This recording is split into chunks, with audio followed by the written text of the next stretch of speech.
Welcome to Give Yourself Grace. I'm your host, Grace Perry, and I am so thrilled you're here. As a content creator and coach, I've built a 6-figure business to help women step into their power and share their stories with the world. My mission is to empower you to embrace your unique journey and every season this life has to offer. If you crave entertainment, guidance, and tools to transform your reality, you have come to the right place. So come with me on this adventure and truly give yourself the grace that you deserve. Let's dive into the show. Welcome back to Give Yourself Grace.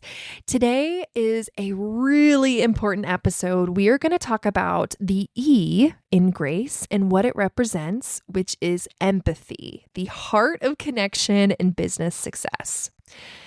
Isn't empathy just like such a beautiful word? I love it. Empathy. It's not just about being kind, it's about really seeing people, all right? Understanding their emotions, their perspectives, their journeys, right? Have you ever heard the phrase like walk a mile in someone else's shoes, right? For some reason, I'm thinking of Izzy Azalea's song. It's like, walk a mile in these Louis Vuittons. Maybe those shoes are not Louis Vuittons, but shoes are shoes and people are people, right? Empathy is really seeing people, understanding their emotions, their perspectives, their journeys. And for entrepreneurs, empathy can be the secret sauce that transforms not just your business, but your entire way of connecting with the world. One of my favorite examples of empathy is in one of Mark Manson's book. It's called The Subtle Art of Not Giving a Fuck. And he talks about this moment in a grocery store where he witnesses an old lady in front of him who realizes her coupons have expired and she gets really freaking angry about it. And so Mark, he makes a point about how we all just get annoyed over the smallest of things that don't really matter, especially when it comes to other people, right? Like maybe it's instead of the grocery store, it's the person that cut in front of you on the highway, right? Or the random stranger that you're beefing with on the internet, right? It's all these little things that really don't matter. And especially like, what if we just looked at it differently? What if in these situations that happen in our daily lives, instead of frustration, we chose empathy? And when you look at the old lady in the grocery store, maybe that woman is on a fixed income and maybe every penny really counts for her. Maybe this trip to this store is the highlight of her week because she no longer has family or friends that come to visit. She doesn't have any close relationships. It's a chance for her to get out and interact with others, right? Like when we pause to meet people where they are, we open ourselves up to connection instead of judgment. We choose it. We choose empathy, right? And so when we choose empathy, we shift the focus from maybe how this moment inconveniences me to what this moment might mean for someone else. It's not always easy, but it's powerful because when you choose to see the world through someone else's eyes, even for a brief moment in a checkout line, you create space for understanding, for patience and kindness, right? You're practicing all of these things. And honestly, that makes the world a little bit better for everyone. And so these tiny acts of understanding don't just like make someone else's day better, they make us better, right? And that's the kind of energy that we should all be putting into the world. But it can be really hard to do, especially if you're going through it yourself. And I want to share with you guys a story. About 4 years ago, my boyfriend Colby and I moved to Denver. And Colby actually enrolled in the University of Denver to finish out his bachelor's degree.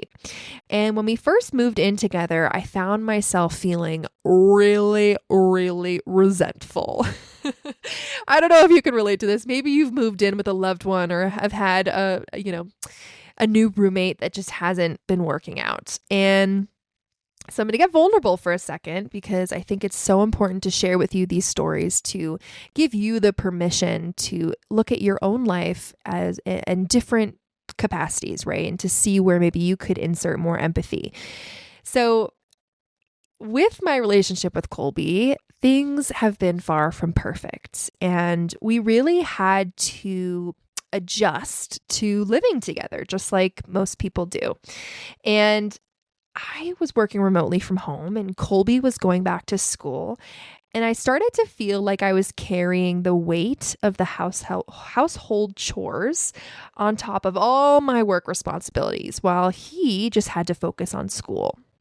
So I found myself doing a lot of the dishes and the laundry and the cat litter or things like that really started to frustrate me, because the last thing that I want is to feel like his mother, right? The last thing I want is to feel like this household maid. Which, it's not a bad thing if you're getting paid for it. Or, if I were to hire a cleaning service, of course I would want to pay for their time. But in my eyes, a relationship needs to be equal, right? And those chores and those responsibilities should be shared. And so I found myself feeling really resentful. And I noticed this imbalance, and I started to internalize it. And it was like the voice in my head just kept getting more and more pissed off. Maybe you can relate to this, right? It's like you notice something or you get triggered by an action, and then it's like the little voice in your head just keeps hyping you up, right? And I was just feeling so frustrated. And honestly, I just let that fester, and I started nitpicking his behavior and just being passive aggressive, and in many ways becoming like my mother was when I was a young kid, right? When I didn't do the chores or, little things like that. I just became my mother, and I love my mother so much, but not my mother when I was a teenager, right? The last thing anyone wants in a relationship is to marry their mother or be with their mother. And so I just had to really check myself. I was like, whoa, okay, this is not who I want to be. And this is not the relationship that I want to have. And so I started to explore this concept of empathy and what it truly means to understand someone else's perspective. And it shifts everything, right? And I actually realized that Colby wasn't ignoring the household responsibilities. He was just under so much pressure from balancing his full course load at the University of Denver and the stress of returning to school later in life. He wasn't just taking a back seat. He wasn't lazy. It's just his energy was stretched so thin. And I had to recognize that as his girlfriend, right? And empathy helped me step outside of my frustration and see the situation through his eyes. And in doing so, I also noticed something about myself. I was deeply rooted in my masculine energy for 25 years of my life. Now, if this concept is new to you, basically what I was doing was I was trying to control everything, right? Work, the household, our schedules, because I believed that if I didn't, things wouldn't get done. It was, living in that logic, that structure, that action, that not divine, that masculine energy, but it left no room for softness, for flow, for us to work together in a balanced way.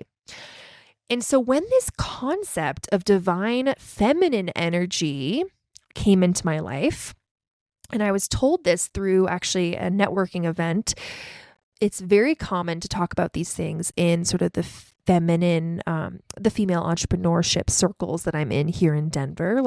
When we talk about this divine feminine energy, it's a concept that has empathy. And basically, the divine feminine energy is all about intuition, collaboration, and receiving. It's about creating a space of connection instead of trying to control every outcome. And so when I started to lean into my divine feminine energy, I started to let go of the resentment I was holding. Instead of assuming that Colby didn't care, I started communicating with him more openly, more honestly, and also with more compassion. And honestly, the divine feminine energy is sexy. She's beautiful, right? She's a goddess within. And so when I started to celebrate my divine feminine energy, it was like, oh, like I can release this control, and I can watch my man rise to that masculine energy, right? Because when you're in your masculine energy as a woman in a, you know, in a healthy relationship with a man, like in many ways, when you are too masculine, when you're trying to control everything, it really like emasculates him.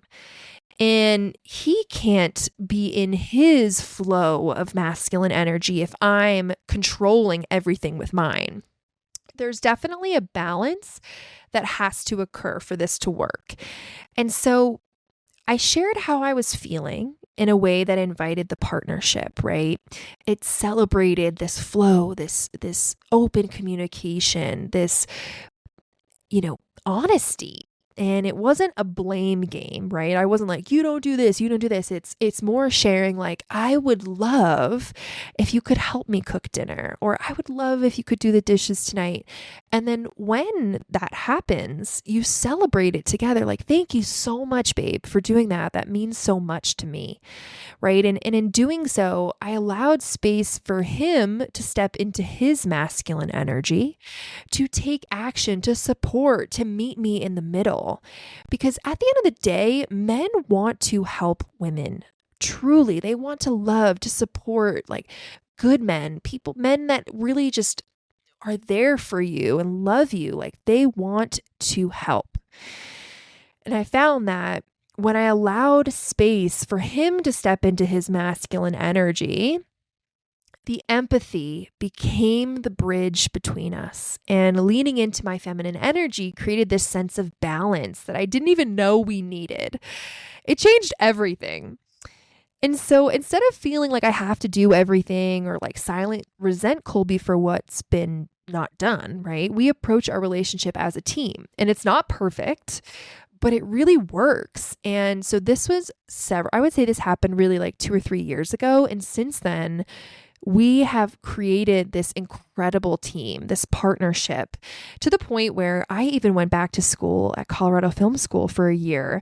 And when I say I was so depleted between working full time and going to school, like Colby rose to the occasion again and again. Like I don't even think I would have been eating if it weren't for Colby.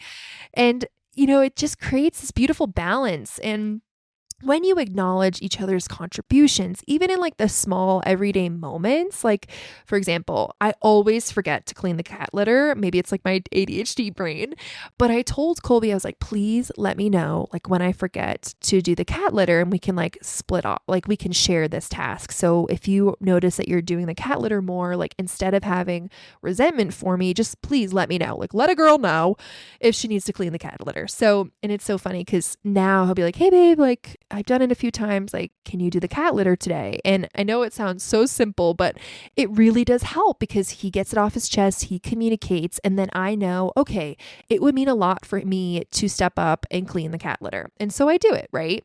And that communication is so important to foster. And it allows us to become more open when one of us needs help or one of us is feeling overwhelmed. And it's, of course, not perfect, but it feels so much lighter, so much sexier, right? And that's made all the difference. And so here's what I've learned, right? Empathy isn't just about feeling sorry for someone. It's about truly seeing them and saying, I'm here for you.